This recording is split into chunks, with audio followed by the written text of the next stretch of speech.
Oh, you're hinting at something. I don't know what you're talking about. This has never happened before. Yep. We're not stuck in a quantum loop.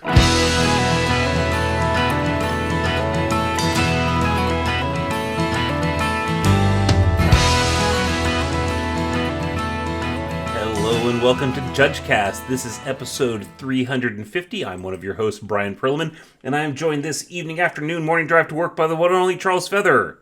Hello, hello, And I'm hello, hello, Yep. hello, hello, hello, And I am joined this evening, afternoon, morning drive to work by the one and only Charles Feather. hello, hello, hello, hello. Okay, how many hello. times are you going to do that? I don't know. As many Okay. times as I want to, I guess. Until No, somebody it's- tells me it's- I can't. Can we just advance to the part where we introduce Marcos? We can. Maybe How I'll many do it times 10 do you want to say times. that? I'll do it Okay. 10 times. Okay. And the one and only Marcos Sanchez. Hello, everybody. Hello, and if you could not tell based off of our well-rehearsed and well-scripted intro, in this episode we're going to talk about loops. Yes, everyone's favorite topic. Oh, I love it. No, we don't. this is a chore, right? This is like eating vegetables before your dessert.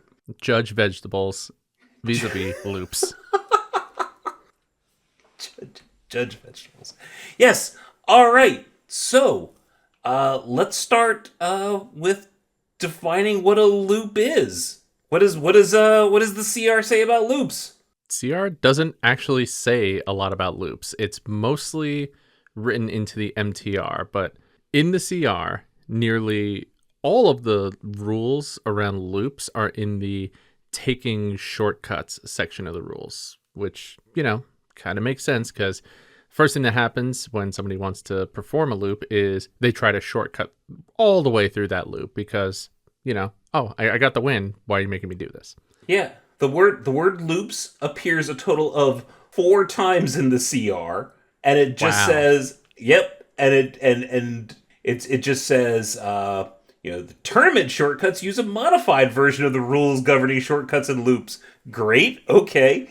And then it says it says multiple loops or nested loops can be repeated a number of times. Cool. So, yay. For all our CR nerds out there, we're looking at section 730, taking shortcuts in the CR. Yep. All right. So loops are typically described within the context of shortcuts. So what's a shortcut? So a shortcut's a series of events where we can jump to a specific state without explicitly identifying each game action that got us there. So it's a way to fast forward, right? We know the timestamp that we want to get to. Probably the simplest shortcut to understand is when you draw, you say go, right? Here, the shortcut you are proposing is basically to keep passing priority until your opponent is acting at the end of turn. If they don't do anything here, the turn begins. That's an example of a shortcut, right? Well, a loop is another shortcut. It's actually a block of shortcuts where each shortcut gets us to a position to do the next block of shortcuts. Per the MTR, that's the Magic Tournament rules, not the comprehensive rules. A loop is a form of tournament shortcut that involves detailing a sequence of actions to be repeated and then performing a number of iterations of that sequence. How many times are you going to do the loop? Yep. So a shortcut, to illustrate, Charles gave an example of a shortcut of saying draw go. In that particular case, we are trying to shortcut through a whole bunch of priority passes to the end of the turn. A loop is just a form of tournament shortcut that instead of just go skip a bunch of stuff, a loop does a bunch of things and then sets us up so that we can repeat and do that bunch of things again and again and again and again. All right. There's been a lot of talk about a loop that was in one of the recent Final Fantasy Commander decks, wasn't there? Yeah, so one of the commander decks has the trio of cards, Hardened Scales, which reads, if one or more +1/+1 counters would be put on a creature you control, that many +1/+1/+1 counters are put on it instead. It also has Walking Ballista, everybody's favorite machine gun robot, that basically just says you can remove a +1/+1 counter from Walking Ballista to deal 1 damage to any target. And then there's this fancy new card called Gata and Luzu. Luzu? I'm going to go with Luzu. Gata and Luzu that has flash and says when it enters, choose target creature you control. If damage would be dealt to that creature this turn, prevent that damage and put that many +1/+1 counters on it. So this loop is basically to have the Walking Ballista shoot itself, have Gata's replacement effect, prevent the damage, and then attempt to put a +1/+1 counter on it. So I have Hardened Scales out. I have Walking Ballista out with at least 2 counters on it. Correct. And then I play Gata and Luzza, or Gata and Rizzo, targeting Walking Ballista with its ability. Yep. Right? That's the setup. And then walk me through what happens there.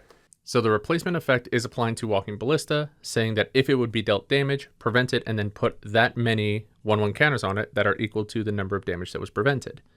So at that point, you'd take a counter off of Walking Ballista, leaving him as a pitiful 1/1. He would be attempting to shoot himself. When that resolves, the replacement effect would replace dealing 1 damage to itself with putting 1/1/1 counter on it, which would then be modified by Hardened Scales, saying, oh, actually put 2 on it instead. So you would put 2 counters on it. So now it would be a 3/3. And then you remove 1, shoot itself, replace it, modify the replacement, and now it's suddenly a 4/4. And it keeps stacking up, and increasing until it becomes an insurmountably large Walking Ballista, and then you can start pointing that Gatling gun at other players. Yep. So a loop then would simply be you've demonstrated I remove 1 counter to add 2. Okay, and so I can say I want to do this 1,000 times.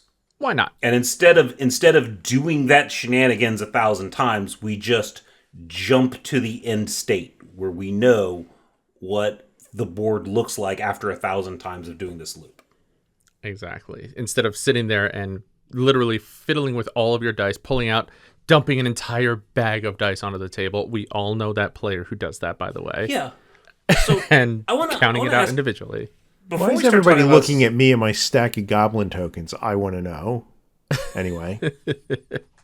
So this is a relatively simple and straightforward loop, but I kind of want to use this as an example where Charles and I are playing, and I put these 3 cards out, and I go, Gata and Luza targeting my Walking Ballista, shoot you for 1,000,000. And then Charles says, Charles at that point can either say, yep, you got me, and scoop, or I want to see you do it once, right? Sure. And then I, because I don't actually know how the loop works, can't demonstrate it. Ooh, like bad I times. don't actually know. I've just learned that these 3 cards together give me infinite damage. Okay. Right. What is, as a judge, what would you do? Because I'm adamant. These 3 cards, I know I can do infinite damage to Charles. And Charles is like, well, if you can't show me at least once, one iteration, no. I don't accept that. Play it out. So, Marcos, you're the judge that gets called over. How do you unscramble this? Well, what I don't do is tell the player exactly how it works, particularly if we're talking about in a competitive setting. Because you really don't want to just you don't want to give outside information to a player who's going through this. Having said that, you can ask leading questions that might get them to give you the answer if they just can figure it out on their own, which there's not much you can do about that. If you can't demonstrate the loop, then you can't demonstrate what it is you're trying to do. Therefore, you're not actually taking the action, so we can't shortcut through you doing the actions because, well, you're not doing the actions. We need you to at least demonstrate the actions once. Otherwise, there's nothing to shortcut.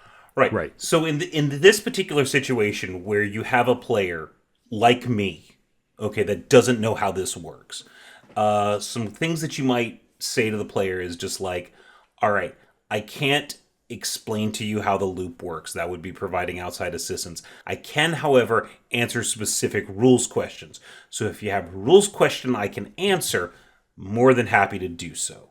Mm-hmm. Okay.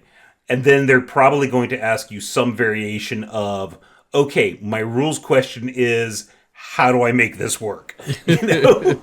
What is the interaction between Gata and Walking Ballista when a hardened scales is on the battlefield? If the player sits there and turns around though and says, "Hey, can I target myself with Walking Ballista?" The answer is yes, and then they've solved the puzzle. But they may not know that. Right. They might actually even have Walking Ballista out with a single counter on it. Yeah, That might actually be That might actually be the problem, and why Charles called for a judge is because I just don't have it. Yeah. Right. And if you ask the question, I can target Walking Ballista with its own damage? The answer is yes. Yeah, you can. But you only got the one counter on. Yes, you can, and then you just stand there staring at them until they figure something out. You don't leave that table. You don't run away. You just stand there and ask them to continue asking you questions. Yeah, you can say like, yes, you can target Walking Ballista with its own ability, so you will remove the counter and target Walking Ballista. And if they can't figure it out after that, right. Okay. Yeah. So let's say instead I do know how it works. Okay, and I have these 3 cards out, and I go, I'm gonna set this up. I'm gonna shoot Walking Ballista for 1,000, and then I'm gonna shoot your face, Charles. Does Charles have to go like, okay, you got me? Just for clarification here, something that can happen before we even get to that point is every once in a while you'll have an opponent that'll sit there and say, I want to see you do it each time. I want to see you, if you want to do it 1,000 times, I want you to step through it 1,000 times. And that's where we want to definitely fast forward that. Right. We want to step in and say, no, they do not need to do that. The player has demonstrated they know how to do it. They can tell you that they're going to do it 1,000 times, and that's what they're going to do. Yeah, we're gonna fast forward. Right. But the other thing there is I can sit there and say, you can do it 1,000 times, or I can sit there and say, you know what, on your 50th time, I want to do something. Yeah. I don't know what I would do, but I could do something. Right. Well, ultimately, you have this option because, again, the idea of somebody sitting there and fiddling with dice 1,000 times over, logistically just will take way too long to be reasonable, and B, is just annoying. Like, you don't want to have to sit there and watch somebody do that, even if you are glutton for punishment, even if you're like, oh no, I want to see you do it and try and run out the clock. That's not how that's going to work. We're going to try and make things as efficient as possible, especially in a tournament setting where time limits are important and playing at a reasonable pace is important. Shortcuts are there for a reason, to make sure that you don't have this laborious game of Magic. Yep. Once you've demonstrated, I can do this X number of times, and I know the result of where I'm going to end up at after each one, you can propose a shortcut. Now, your opponent doesn't have to accept the shortcut. They can do something else. Or rather, they don't have to. You are proposing, you were saying, I would like to do this particular set of actions 1,000 times. Mm-hmm. All right. And they can say, all right, before you get started, or after the first iteration, I'm going to do this, or I'm going to interrupt at 50 times, or I'm going to interrupt at the 1,000th time. Okay. In that particular case, we treat the game as fast forwarding through those number of iterations. Like when you say I'm proposing a shortcut, you're basically saying we're going to go on autopilot to this particular point. And the opponent is like, okay, cool. When you hit this point in the middle, I'm going to interact. Okay. And that doesn't mean the opponent's like, oh, I didn't know you were going to interact. Oh, I want to back up completely. No, we're still going to go forward. So like one of the in this example, so in this hardened scales example where the opponent can flash in the Gata and Luzza and say, cast Gata targeting Walking Ballista, shoot it for 1,000, and then shoot you for 1,000. I can say, okay, I can accept that shortcut where I'm dead. Or I can say something along the lines of, okay, well, after you put that 1,000th counter on your Walking Ballista, I'm going to cast Word of Seizing. A Word of Seizing is 3 red. It says untap target permanent and gain control of it until end of turn. It gains haste. And it also has split second. So they can't just oh, well, now you've done something I want to modify. I want to shoot it for 1,000 more in response and then shoot you for another 1,000. Nope. I have interrupted your shortcut. We do my thing. I steal the card. Now I shoot you in the face for 1,000. Ruh-roh raggy. Ruh-roh raggy. Okay. Clear as mud, at least the simple example. We love the simple example. All it's right. It's gonna take a dark turn here before too long, I'm sure. Yeah. All right. So what's a fragmented loop? We're going to talk about fragmented loops. Fruit Loops. Fruit Loops? Fruit Loops. I love Fruit Loops. Fragmented loops. Fragmented loops. Fragmented loops are where this is when both players are performing separate independent actions, but we end up at the same state. Something where active player causes non-active player to lose life, and the non-active player has a way to gain life. Here we have a fragmented loop because both players are taking separate actions, but we're ending up in the exact same state, which is kind of weird. When this happens, the active player has to make a different game choice to get out of it. The example in the CR is I have a 0 mana ability that says, this creature gains flying, and Charles has a 0 mana ability that says target creature loses flying. So I give a creature flying, Charles takes flying away. Cool. I give it flying, Charles takes that away. And so on. And it could be simply like, I gain a life, Charles causes me to lose a life. I had a little sister. I can do this all day long. Right. Okay, so A lot of Magic players can. And so when we're in a situation like that, ultimately, the active player, whoever's turn it is, has to make a different choice. It's the responsibility of the active player as the person that controls the turn to just knock it off. And that probably means that the non-active player wins. So if we're in a situation where I'm trying to do 20 damage and the opponent is trying to gain 20 life, okay, and we're going back and forth, okay, ultimately, where it's like, I deal 20, Charles says, I gain 20. Okay, I try and deal 20, and Charles is like, I gain 20.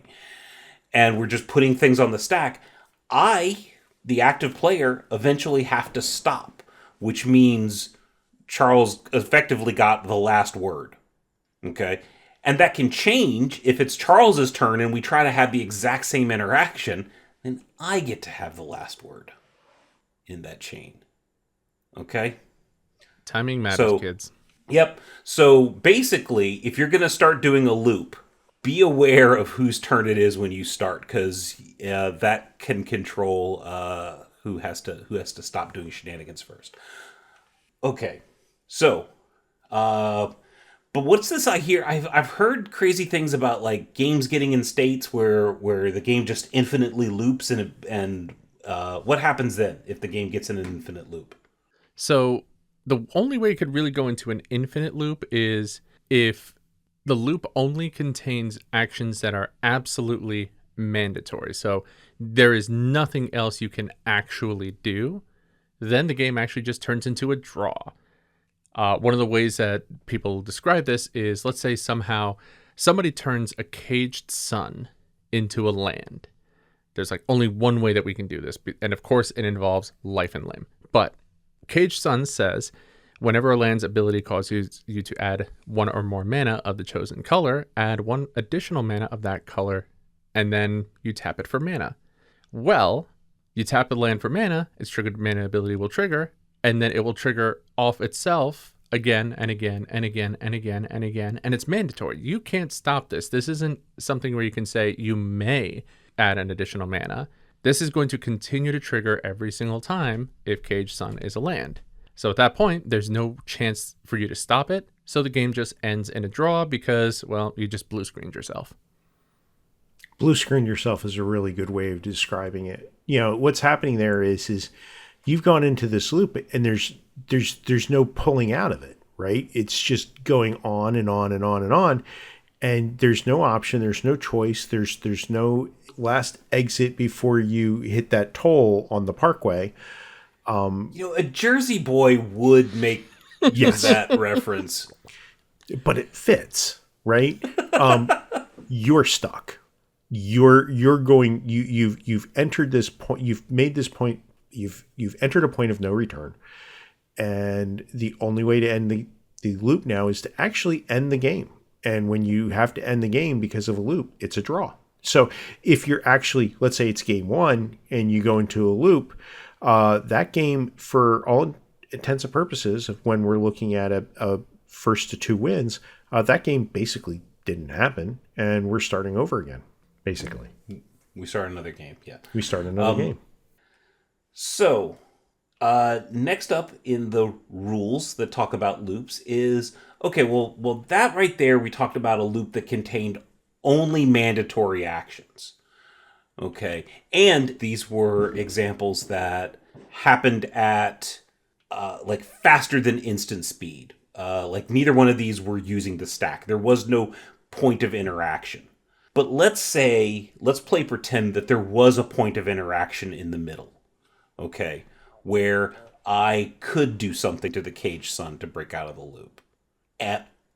Are we forced to? Nope. Absolutely not. You are not forced to break a loop. Well, just to clarify, you're not forced to perform an action that would break out of the loop other than actions that are involved in the loop. So Correct. If I, for example, have a seal of primordium, which is a enchantment, which is an enchantment that has that you can just sacrifice it to naturalize something, destroy target artifact or enchantment, and I've just got that sitting on the battlefield right like there, like I do. I always have a seal of primordium available. As you should. It is. Yes, it's in my personal command zone. I do not need to use it to destroy the caged son. I realize that in our actual examples, there's no opportunity to respond. We're pretending here.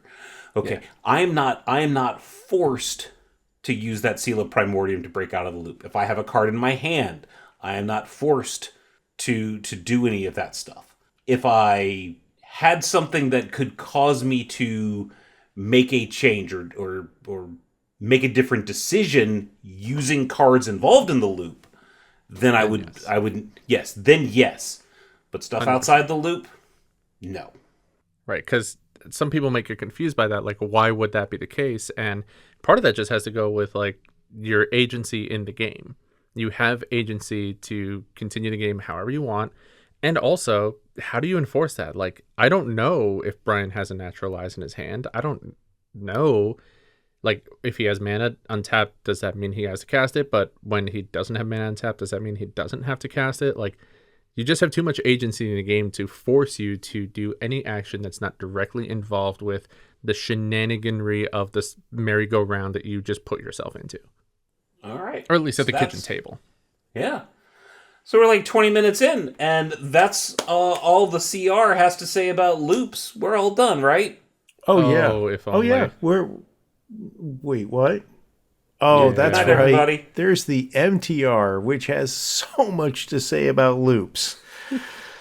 All right, let's peel back some of the stuff here.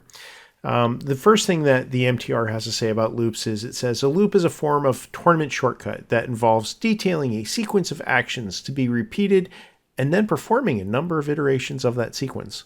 The loop actions must be identical in each iteration and cannot include conditional actions, if this, then that.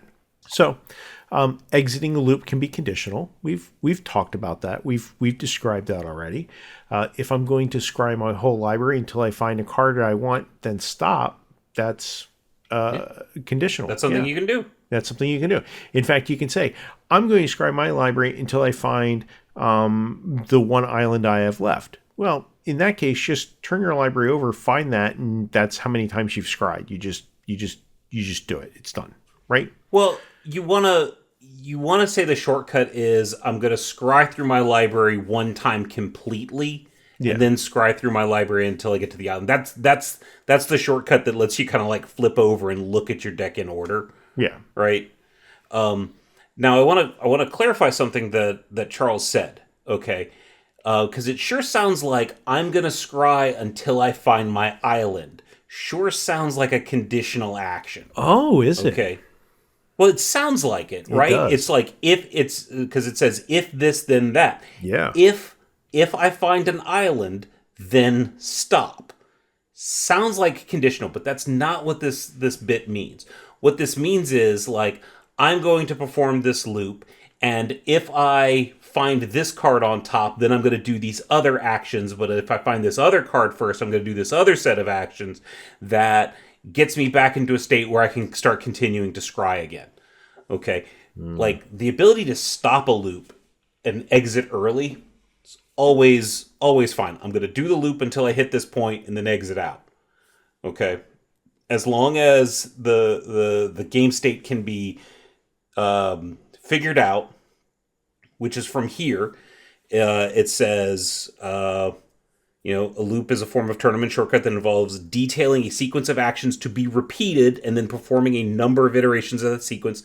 The actions must be identical in each iteration and cannot include conditional stuff. So that's basically saying I've got to know the number of times that I'm going to be doing a thing.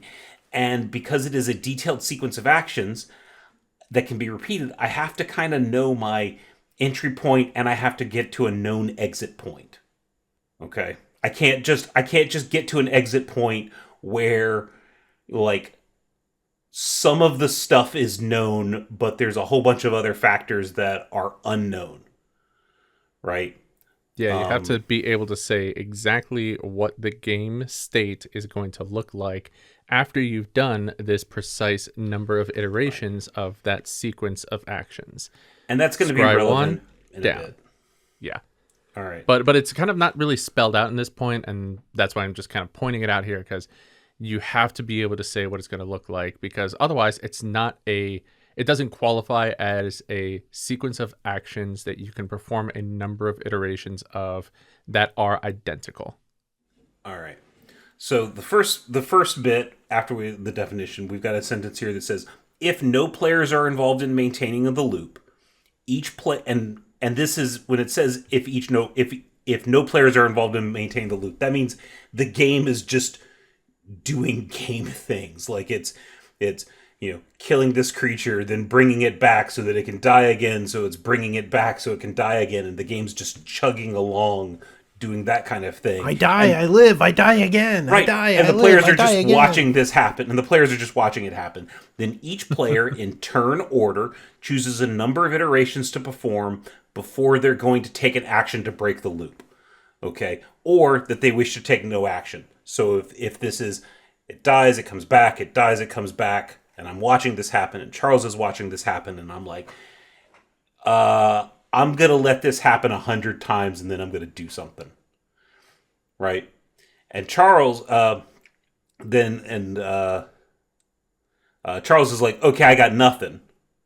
Then we're going to let that loop, we're going to fast forward to the point where that loop's occurred 100 times, and then I'm going to act to do something, maybe to break the loop. Probably to break the loop. If I don't, okay, if I say like I can't break the loop and Charles can't break the loop, then the game just ends in a draw. Yep. Okay, and this fits in with the CR rule nicely. Like, you're not required to intervene, but if you can let the loop happen until it's advantageous for you to stop it. But the way you know is like I said, I wanted the loop to happen 50 times. Charles says, well, I'm going to stop it after 3 times. Well, per the MTR, the game advances through the lowest number of iterations chosen, and the player that chose that number takes an action to break the loop. So Charles, 3 iterations have happened. Charles can now take an action to break the loop, and then I don't get my other 47 iterations. Uh-huh. Haha, indeed. Now, if one player is involved in maintaining the loop. So previously, Bryan talked about if no players are involved in maintaining the loop. Now we're going to talk about if one player is involved in maintaining the loop. They choose a number of iterations. So let's say in this instance, in the Walking Ballista, Charles decides, okay, I'm going to choose 100 of, removing counters to put counters on the Walking Ballista. The other players in the game, in turn order, agree either to that number, or they can choose to announce a lower number after which they intend to intervene. So at this point, Charles proposes a number. Everybody can go, sure, You do that 100 times, or they go, actually, after that first one, I have something. And then the game will advance through the lowest number of iterations that have been chosen by anyone, and the player who chose that number is the one who receives priority. This is what helps make sure that I'm interrupting at the point I want. Right. So we're still talking about lowest number, right? Exactly. If a loop is happening and somebody says 10 and somebody else says 3, we do it 3. If somebody says 1,000 and somebody else says 10, we do it 10. It's whatever the lowest number is the number of loops that will happen before we intervene and something new happens, something exciting, and that breaks the loop. Well, maybe not exciting, but new. The number of the counts Sounds shall exciting be... to me. All right. Yeah. Monty Python. So the next little bit, it says if 2 or more players are involved in maintaining a loop within a turn, each player in turn order chooses a number of iterations to perform. The game advances through the lowest number of iterations of the chosen player, and the player with it who chose that number receives priority. This is slightly different than what we were talking about before, where we were talking about fragmented loops where I take an action, Charles takes an action, then I take an action to undo that. In that particular case, according to the CR, it says active player has to stop eventually. From an MTR standpoint, I go through and say, well, I'm going to do this 50 times, and Charles can say, well, I'm going to do it, 3 times or 52 times. So in this particular case, the non-active player who gets last statement of the number can actually choose to let the loop play out or end it early. Okay. Whoever ends the loop first gets priority. Okay. Now this is Magic Tournament rules. CR says the active player has to stop.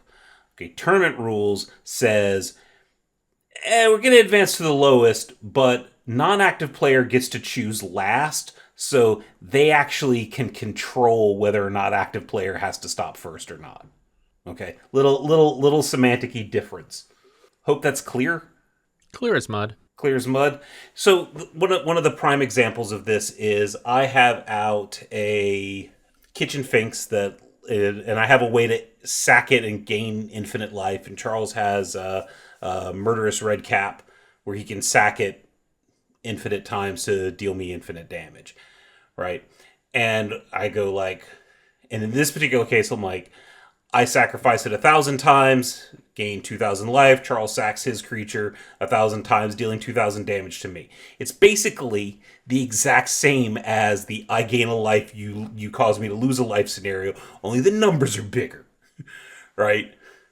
So it's essentially the exact same problem, even though we're doing loops within larger loops, we're doing smaller loops within larger loops. Okay, it's basically the same thing. So loops can span multiple turns if a game state is not meaningfully changing. Note that drawing cards, other than the ones being used to sustain the loop, is a meaningful change. If 2 or more players are involved in maintaining a loop across turns, each player chooses a number of iterations to perform or announces their intent to continue indefinitely. If all players continue indefinitely, the game is a draw. So how do we get to this point? What could be happening to actually allow us to reach this point? So let's talk about how we can get to this point. Let's say that both players are playing decks with some of the new Tarkir cards that have the Omen ability on them. And one of them, in fact, is Bloomvine Regent. And it has a sorcery omen, and the omen is search your library for up to 2 basic forest cards, reveal them, then put one onto the battlefield tapped and the other into your hand, then shuffle. Sure. So I have this omen in my hand. I decide to cast Claim Territory, the sorcery omen. I go to search. I fail to find. That's fine. I complete executing the spell. I put the omen back into my deck, back into my library, and then at my next turn I draw a card. Well, that was the only card I had to draw, so I draw Bloomvine Regent, which has the sorcery omen Claim Territory on it. I decide for that turn to go ahead and claim territory again, and then I do it again And then I do it my next turn and the next turn and over. And my opponent's doing something similar. We're both doing what's called an omen lock. The game is locked in place over the fact that we're repeating the same actions over and over again. Nothing's materially changing, but we are drawing a card, we're doing an action, and we're repeating the same steps each turn. There's no win con on board, nothing's happening. So what happens in this case? The game's a draw. Otherwise, the game will, in other cases, will advance through the lowest number of iterations chosen, and the players who choose the lowest number receives priority at the point that they stop taking action to sustain the loop, which is what we've been talking about, lowest wins here in terms of moving on from where we were. But this whole repeat thing that can happens because of cards like omens. It's not always an omen, it could be something else, but omens are current. They're in games that you're playing now still, and it's entirely possible to sit there and watch two players play standard and get into this omen lock, and then they call a judge over because they don't know what to do. And the result is either you can choose to deck yourself by not casting the omen and end the game that way, or you can both draw. Yeah. So one other bit here, when it's talking about the loops, it talks about loops may span multiple turns if a game state is not meaningfully changing. Okay, and there's, I'm gonna say, not a whole lot of guidance on what it means to meaningfully change the game state, but essentially, if the game is progressing across multiple turns and the game state is changing, but it's not changing in a way that matters, okay, or is relevant, then that is a pretty good sign that it's not meaningfully changing, okay? There is no hard, fast rule that we can use to illustrate what it is. It's basically just like heuristics and checks regarding what makes sense, okay? Next up, we have a rule talking about a player intervening during a loop may specify that one iteration of the loop is only partly performed in order to be able to take an action at the appropriate point. If they do, the final iteration is only performed up to the chosen point.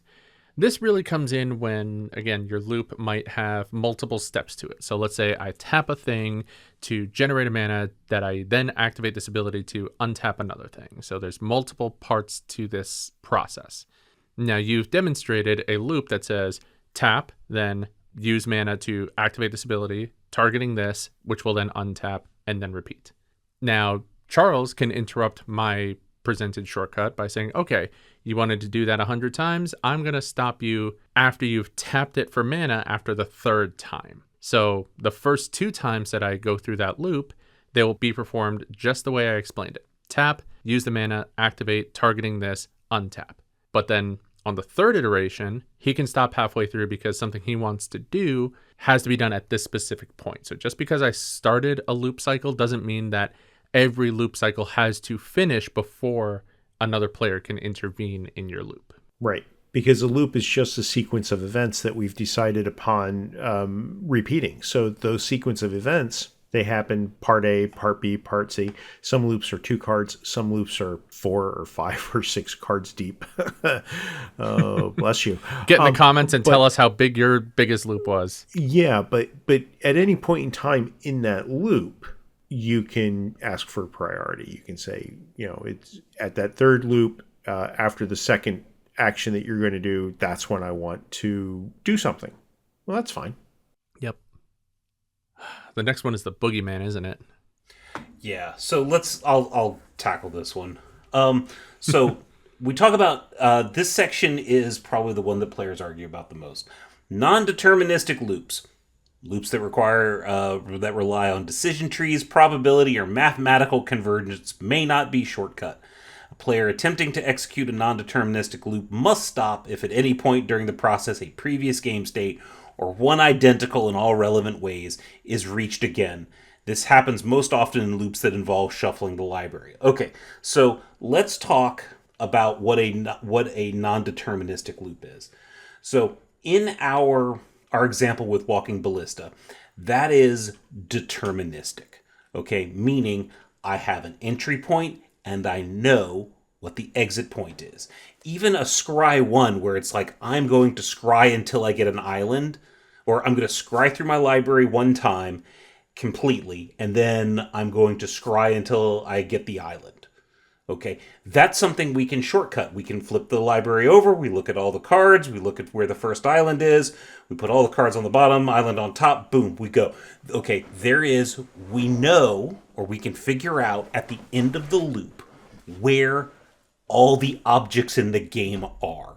A non-deterministic loop is a loop where you don't know where all the objects are. And this is where it talks about loops where I'm going to do a thing and I might whiff, but then the loop is able to reset itself so that I can continue again and keep trying to hit a particular combination of cards. The most famous example of this is the Four Horsemen combo.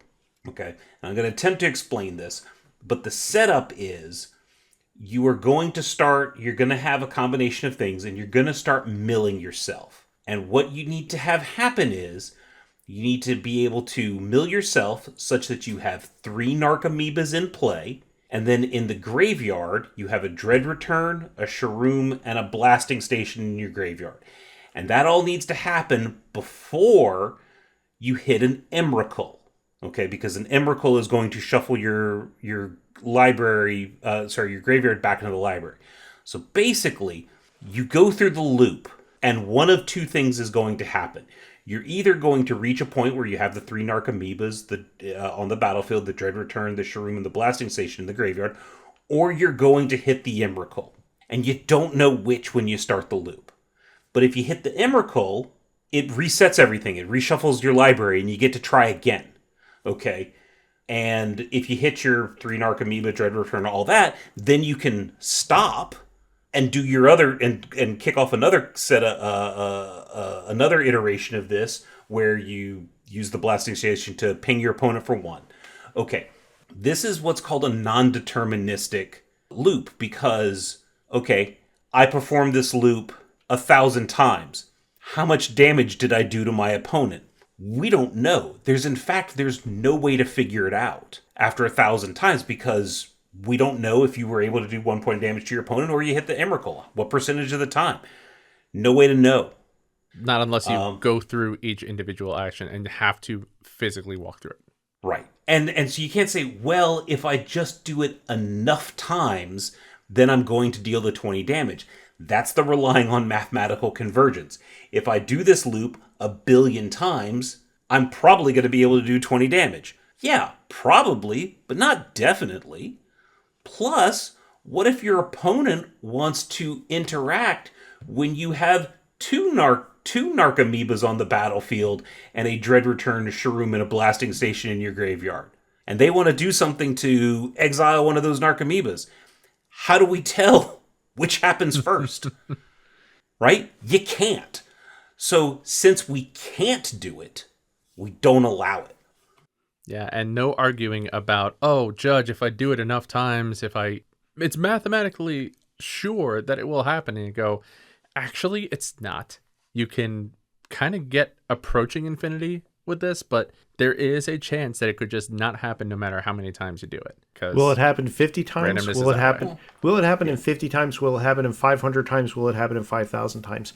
You can't tell me. And if you can't tell me the answer to that question, then it's a non-deterministic loop, and we're done talking about it.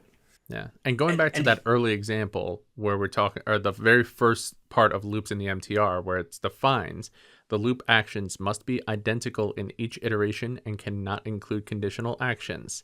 No if, this, and that. If I hit this before I hit my Emrakul, then I deal you a damage. Well, it's literally outlined here. You can't do that. That is not a loop. Yeah. And here's another thing. Okay, in this loop, we care about the cards that we care about detecting. We care about the Narcomoebas, the Dread Returns, the Shroom, the Blasting Station, and we care about the Emrakul. Well, there's a whole bunch of other cards in your deck. And so when this loop is done, or at each iteration of the loop, we have to know where all those other cards are. And I realize as a player, you want to say, like, well, once I start the loop, those are the only cards that matter. It's like, yeah, but we're still talking about a game, and the game cares about where all that other stuff is. And if you can't know exactly where that other stuff is, then you can't do it. You can't shortcut it. And since you can't shortcut it, you got to do it manual. And if you're doing it manual, well, then you're just slow, you're just magicsterbating. Wow. Not a word I expected to hear tonight, but you're not wrong. Yeah. Right? Is this going up on YouTube? Can that be on YouTube?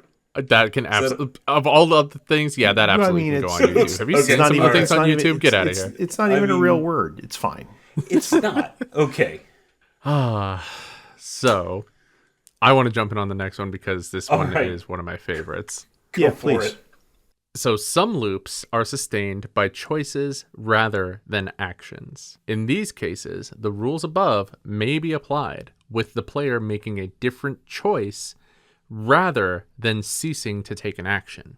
So the game moves on to the point where the player makes that choice. If the choice involves hidden information, a judge may be needed to determine whether any choice is available that will not continue the loop. One of the most classic examples of this happened relatively recently in Pioneer, where we had the wonderful combination of Amalia Benavides Aguirre and Wild Growth Walker in Pioneer. Now, this is a loop where effectively if you gave... Well, actually, let me read out the cards real quick in case you weren't aware of these. Amalia says, whenever you gain life, Amalia explores. Then destroy all other creatures if its power is exactly 20. And a reminder to explore, to have the creature explore, you're going to reveal the top card of your library, put that card either into your hand if it's a land, otherwise put a +1/+1 counter on this creature. Then you have the choice to put the card back on top of your library or put it into your graveyard.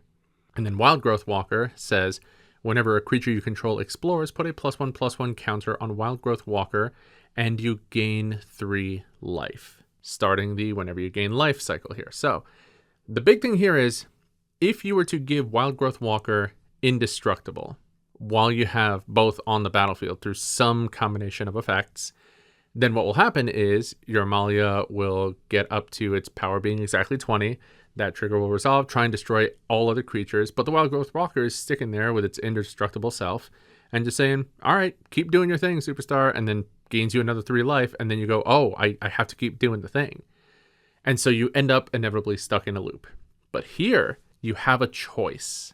So at some point, you're going to find a card on top of your library that is not a land. So you have the choice to leave it there on top of your library, revealed, or put that card into your graveyard. Now, a lot of people will continue doing this by revealing the card because they just want an infinitely big Amalia. But at some point here, the game has to move to the point where the player makes a different choice. And in that case, you would choose to put that card into your graveyard. And then the action continues. And now you have a new card on top. Oh, let's say it's a land, goes in your hand. Another new card.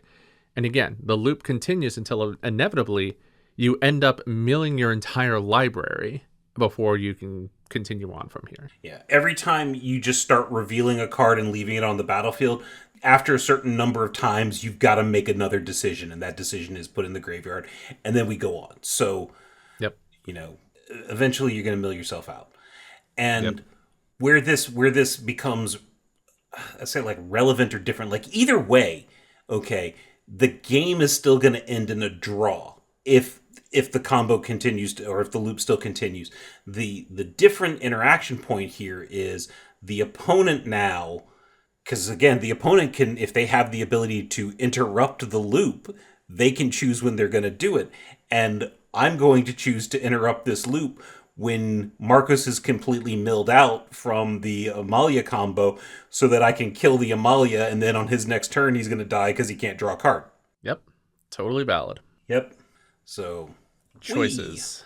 Consequences. Deal with them. Yep. So some final reminders from the MTR before we leave it. The judge is the final arbiter of what constitutes a loop. A player may not opt out of shortcutting a loop, nor may they make irrelevant changes between iterations in an attempt to make it appear as though there is no loop. Once a loop has been shortcut, it may not be restarted until the game has changed in a relevant way. and proposing loops as an effort to use up time on the clock is stalling. I think the last part there is really important. Oh, yeah. You get to a point sometimes where players think they're clever and they want to spend time trying to propose a sequence of events to happen over and over again. And it's may not actually be a loop. Oftentimes it isn't. And all they're doing is using up time on the clock that both players need to be using to advance the game.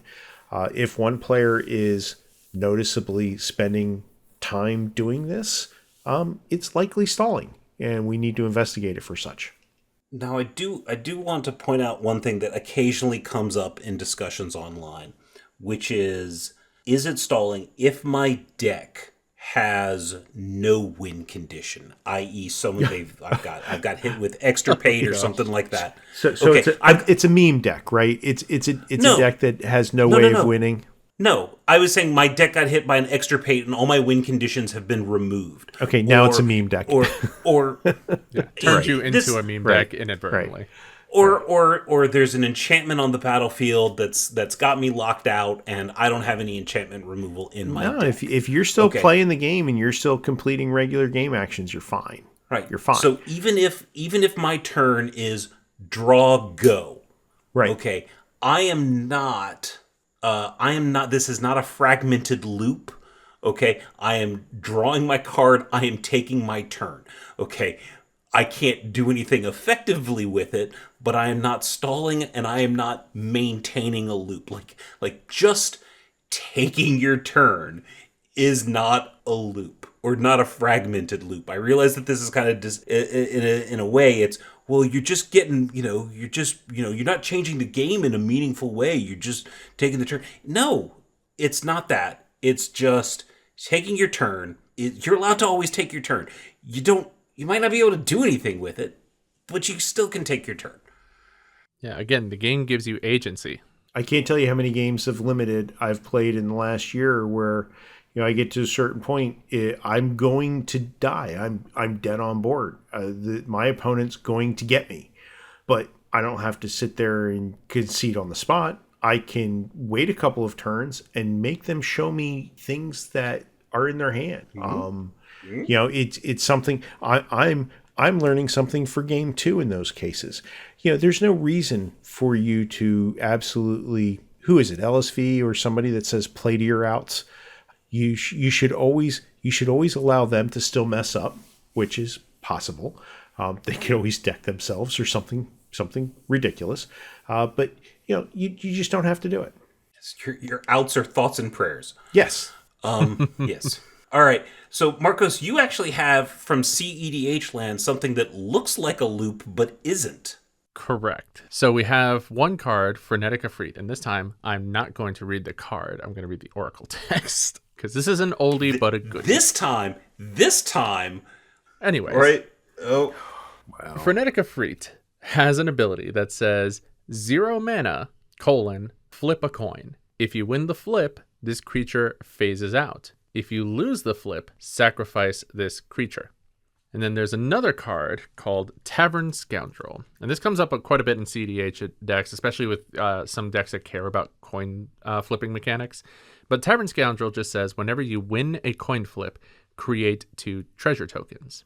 And so you might look at this and go, oh, this sounds like a non-deterministic loop because I don't know how many times I need to activate Frenetic Efreet to be able to get, let's say, 500 treasure tokens, right? So how do we resolve this? Yeah, it's realistically what you want to do is like I want to flip coins until I get 500 treasure. How do I shortcut that, Judge? Well, the best thing about that is, so yes, there isn't an exact way to say I will absolutely have this end result after this specific number of iterations. However, you can just say, I'm going to activate this ability 1 trillion times. Oh, God, no. And, Judge, can you agree that after, let's say, 1 trillion times, it is likely enough that I will have gotten at least 500 or 50 or however many treasure tokens out of that many wins? Well, let's talk a little different here. Okay. The difference between a loop, when we're talking about a non-deterministic loop, we're talking about a series of actions that could result in a series of actions where the actions themselves are non-deterministic. I am changing my actions based on contingency. With the frenetic effete and the tavern scoundrel, I can 100% say I am going to activate frenetic effete 1,000 times. Okay, that is non-deterministic. What is unknown is the result, the after effect of the tavern scoundrel on those 1,000 activations. Okay, that's the difference between this and a non-deterministic loop, is because it's the results of the frenetic effete that is, we don't know what it is. Right, because because frenetic effete takes care of itself by just, as soon as you lose, it's gone. So realistically, you're kind of forced to activate it a bunch ahead of time. Whereas, like, if you put yourself in a loop state where this didn't sacrifice itself, you can say, okay, I'm going to pay 0, flip a coin, and then see if I get 2 treasure. And if it didn't have the part that said, if you lose the flip, sacrifice this creature, then you could very easily put yourself in a non-deterministic loop, because you just say, okay, I didn't win, do it again, and do it again. And at that point, you don't have the ability to say, I'll get there, Judge, I promise. I just need like 5 trillion more times. Right. But because it will inevitably take care of itself, you're kind of forced to activate a bunch ahead of time. And then we just find a way to make that non-deterministic number deterministic. Pull out your phone, get a coin flip calculator, and get a actual result for it. Yeah, so you can't say, I want to activate this until I have 500 treasure tokens. You can say, I'm going to activate it 500 times. Okay, that is deterministic. Now we have to go through the hassle of figuring out resolving those 500 activations. Okay, and to that regard, I would suggest just using, when you get called over as a judge, there are coin flip simulators that just agree, we're going to use this coin flip simulator, we're going to put that thing in. Now, the reason why I said, when Marco said, I'm going to activate it 1 trillion times, is because, let's be real here. Okay, when dealing with very large numbers, 500 and 1 trillion are kind of the same thing. I realize that people can come up with corner cases to argue, but we're already in a corner case. We're in CEDH with frenetic effete and tavern scoundrel. Okay, 500 and 1 billion D7, same thing. Okay, so let's pick a number that's not going to crash the coin flip simulator that we're going to use. Yeah, we're already in the bad place. It's fine. Yes, we're already in the bad place. And then I also had something else on top of that as we're about to wrap this all up, because I know we've gone for a little while on this, but one thing that comes up often, and this is entirely because of my experience in playing the Amulet Titan deck in Modern, I see this sort of thing a lot, where Amulet Titan players will get very excited that they have a line to an out or a combo win. And when don't try not to confuse combos with loops, because a combo is not necessarily a loop. A loop usually is a combo, but a combo is not always a loop. And in that instance, you might find a sloppy Amulet player at an event, and I've watched many a sloppy Amulet player try and go for the win, get overexcited because they're like, oh, I got it, and then try and do 1 trillion actions, and then somewhere in there, the opponent's like, wait, I wanted to interrupt that at this point, but now that Amulet Titan player has already assumed that they're just winning and drawn half their library, and realize they have no idea what the game state should actually be, and then everybody at the table turns over slowly and looks at me and goes, Judge? So just be very careful about what a loop is versus just sloppy play when people get excited about comboing off on if-then statements, because they can look very similar. Your opponent might ask you, well, okay, how do you win with Amulet Titan? And you might take that as them saying, oh yeah, I accept your shortcut, go ahead uninterrupted, which is not always the case. Feels like good life advice in general, really, you know? Yeah. Yeah. So, hello and welcome to JudgeCast. This is episode 350. I'm one of your hosts, Bryan Prilliman. All right, that's our episode. Join us next time as we talk about cakes and onions and complicated ogres. Until then, you can send us an email at judgecast@gmail.com, like us on Facebook, follow us on BlueSky at judgecast.bsky.social, and on Twitter at JudgeCast. Don't forget to check out our show notes for these links and more, including our YouTube channel where you can find this podcast and our L1 Essentials series. While you're at it, hop onto our Discord server for judges new and old, fans, and anyone who supports the judging community. I'm Charles Feather, and I keep it fair. I'm Marcos Sanchez, and I keep it fun. And I'm Bryan Prilliman, and I refuse to acknowledge the fact that this is the second time that we've recorded this episode, or the irony that it's on the loops topic. I'm Charles Feather, and I keep it fair. I'm Marcos Sanchez, and I'm trying to keep it fun. Trying to keep it fun. I'm really trying.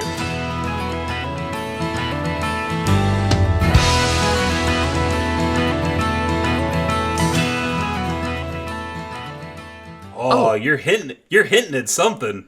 I don't know what you're talking about. This has never happened before. This is We're not stuck in a quantum loop.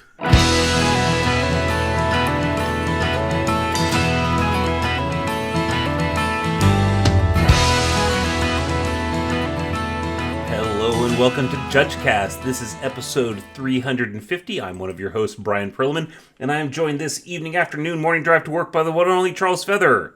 Hello. Hello. And I'm hello. Hello. Yep. Hello. Hello. Yep. Hello.